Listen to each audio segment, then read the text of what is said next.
Welcome people to the match preview for Arsenal taking on Leeds in the Carabao Cup. If you're new to the channel, please make sure you like, share and subscribe. We are currently on the road to 200 subscribers. So guys, first time viewer, let's make it happen. So, Arsenal take on Leeds. This will be an interesting game based on the fact that we know Leeds, they like to high attacking team, they like to press, like to play the high line. Us on the other hand, well, I'm still trying to figure that out, if I'm going to be honest with you. No, I'm only kidding. But to be honest with you guys, it seems like we're a possession-based team, trying to pass the ball around a little bit more. But I'm only still studying what we're trying to do. If you think I'm taking a piss, or if you actually know what we're trying to do, let me know in the comment section below. I'm being honest. If you think I'm messing around, I'm being serious. I'm still figuring it out.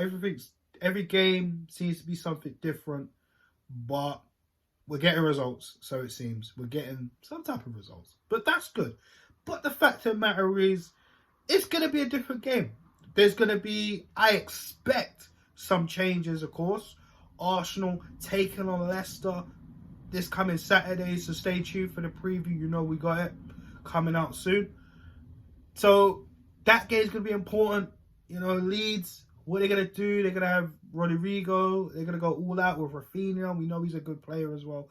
I mean, what are they going to do? Now, of course, we know defensively they're not great. And our defense is still working things out. But like I said, with changes, who knows? Now, starting 11, for me, like I said, I made a lot of changes in my personal opinion who I would like to see.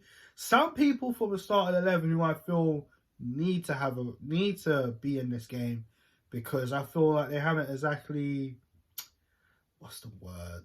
They haven't really established themselves as first team players just yet. But that's like my personal opinion, and I feel like they need a little bit more work with themselves. So let's just get into it. Let's just not waste your time. In goal, I am going to keep Bernd Leno in this goal as a cup goalkeeper.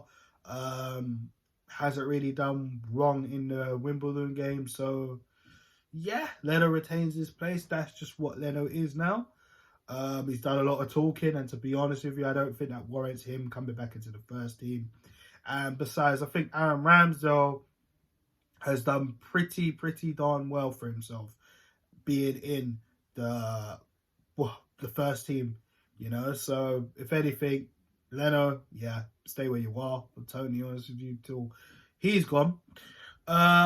Same for Cedric Suarez as right back. I think Cedric, even when he got called upon after Chambers' poor performances at right back at the start of the season, Cedric didn't really cover himself in any glory himself. So for me, he stays as right back.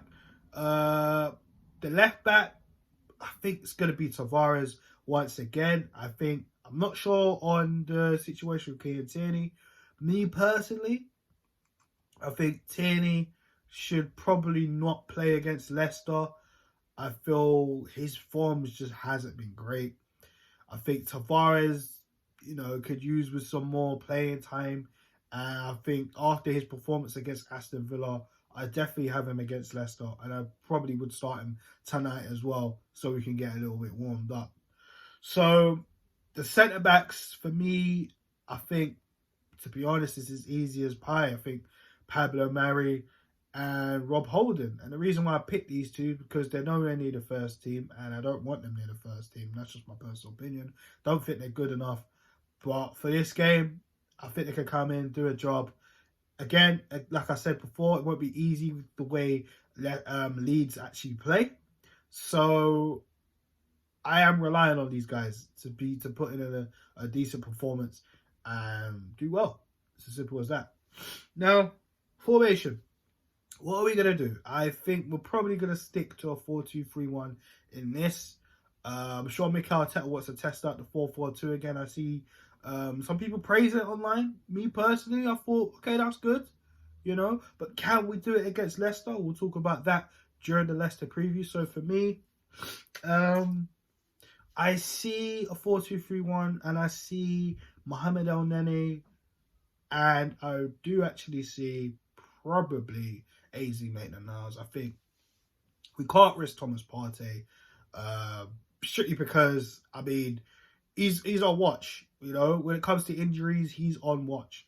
My eyes are on it, because the amount of times we missed him last season, and he's been so integral into the way we play, we struggled. And even in games, he struggled himself. He hasn't looked great. I remember Brighton, he didn't look great. Palace, he didn't look great. But I'm sure he's going to be confident going into Saturday. Sorry, again, I'm getting into the preview for Leicester, but not really. You know, I just feel like, because he's got a badge of confidence, we want to keep that momentum and keep his fitness up.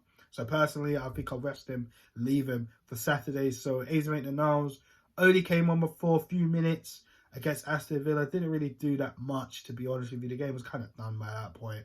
And Mohamed El-Nani hadn't really got any minutes. So I think probably, you know, this will probably be the game for him, if I'm honest. I know people could think Lokonga, but Lokonga, again, more than likely going to be important for Saturday. So I think it just makes more sense.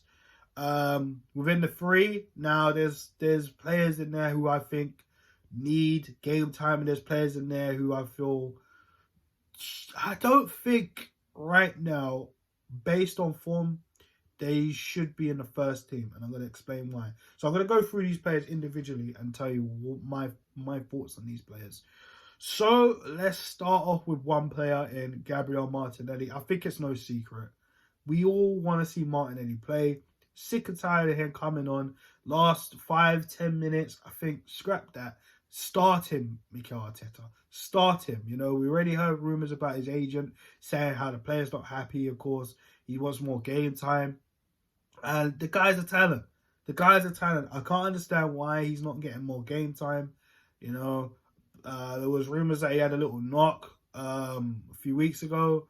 That's why he didn't come on. But, yeah, I think, listen, this is a game to give him 90 minutes. This is a game to give Martinelli some confidence and show him, Mikel Arteta, he is part of your plans. So Martinelli has to start. It's integral he starts. Nicolas Pepe, another one. Me personally, you know my feelings on Nicolas Pepe already.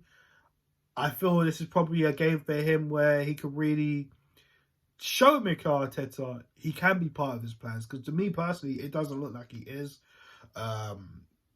Right now, it seems like Saka and Smith Rowe are kind of controlling the flanks at this moment in time. And yeah, Pepe needs to do more, man. For me, I think he needs to do a lot more to, and it's not just me, there's a few other fans out there that are not particularly part of the Pepe fan club. But, you know, we paid £72 million for this guy, and I know people going to tell me about the fee. It's not his fault. You're right, it's not his fault. But he needs to start producing, because I'm not seeing much. And, you know, we've had this conversation about the Crystal Palace game, created chances. I'm not so sure on that. Go check out my match reaction if you haven't already. I go more in depth on that on there. So for me, Pepe, if he wants to get his chance back in the first team, it has to be there. And in the middle, Martin Odegaard. The reason I picked Martin Odegaard, because again, Smith Rowe, I feel he's too important to play and risk injury against Leeds. So we need him for Saturday. Martin Odegaard, on the other hand, I feel has not really done well. You know, he scored one goal and he's had, I think it's one assist this season so far. And it's not looking good right now. Of course, a lot of people were questioning whether Martin Odegaard should have been signed, should have gone all out for Buendia, instead of just giving up and letting Aston Villa take him, or going all out for James Maddison, but nothing really materialised there. And that will be questioned again this weekend. So, of course, guys, like I said, stay tuned for the match preview on that. So, Martin Odegaard hasn't really done all that well. So, I think for him, you know, he really, really needs to stamp his authority on this game particularly, and especially the rest of the games that he plays the rest of the season. But I want to see Martin Odegaard control the ball. I want to see Martin Odegaard create some chances. I want to see some passing from him. I know there's a talented guy there. I know it is. but it's how you bring it out of him. And a lot of people say, you know, he reminds them of Ozil. What Ozil are you talking about? The early Ozil, where he was getting assists left, right, and centre, or the other Ozil where it just seemed like he was done? You guys let me know in the comment section. This is what I've been hearing from you guys. Me personally, I don't really have a comment on that personally, but it is what it is.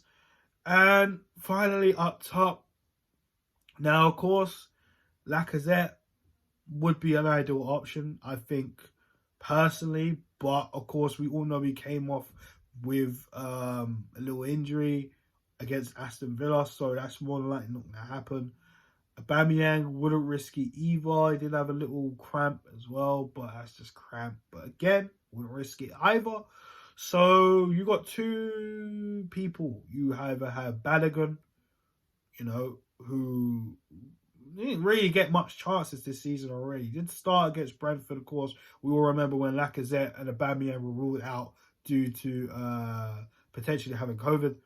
And, you know, he didn't really look ready at that point, of my personal opinion. I think there's a lot of opinion to other fans. So it looks more than likely Eddie Nketiah will get another go. Up front, of course, he did score that really good back heel that I did see when I was at the game against Wimbledon in the last round, apologies.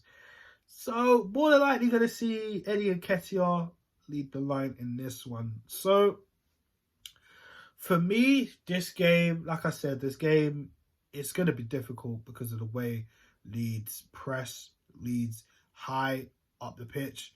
However, if we can get runners in behind like Pepe and Martinelli, Odegaard playing passes through, then I think we got a really good opportunity to beat these guys. So for me, I'm going to go for a scoreline of 3-0.